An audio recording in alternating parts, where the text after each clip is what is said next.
Sentinel is Microsoft's version of a cloud-native SIEM tool.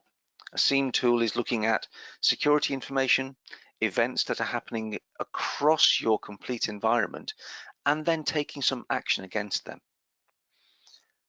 By standard, when we deploy Sentinel, it will link to Office 365, Azure Active Directory, Microsoft Cloud Application Security, Azure ATP, Azure Information Protection, and the list goes on.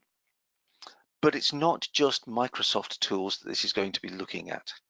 It also has the capability of supporting non-Microsoft tools. The list that comes up here is actually what's available directly inside the Sentinel preview today. And we can look at Barracuda, we can look at F5, we can look at DNS services.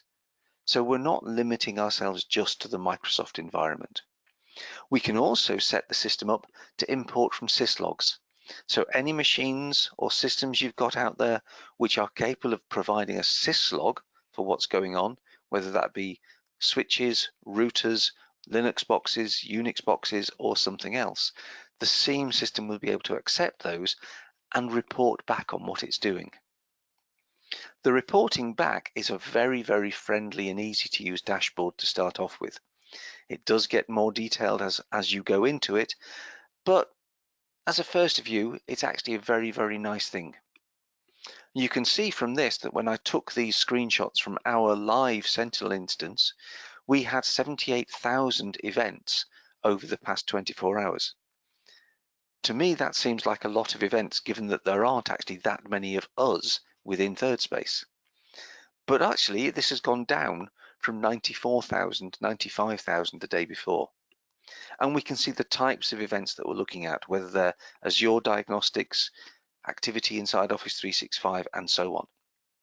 Quite happily, we have no alerts going on at the moment, so they would show on here, but fortunately they don't. When we look at the logs and actually the information that's inside Sentinel, we can start to see some much clearer information about what's been going on. And here you can see that I, as a user, was actually accessing the service logs to see what sign-in activity was going on. Because this is all based around Azure Active Directory, we can see the information about the user as well as what they were doing. But we're not limited to just user information. We can also see information that's come from the ops management environment. So we get an awful lot of information about what's been going on in the complete network. Everything that we can talk to using syslog is available in here. Based on that, we can then create playbooks.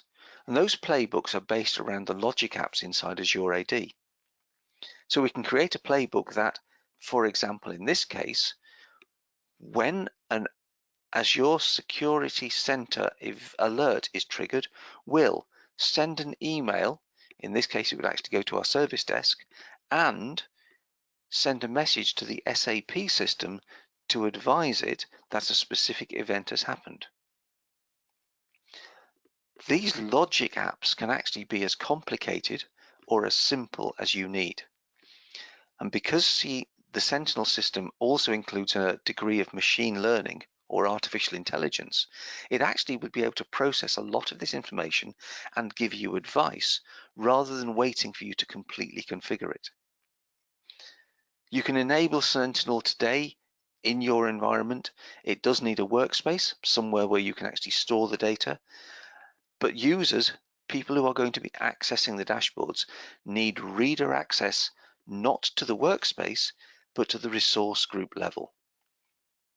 And it's worthwhile pointing that out before you start enabling it for users in test, because you'll find that until you've actually got that configured, the user will just see that they have no workspace to access.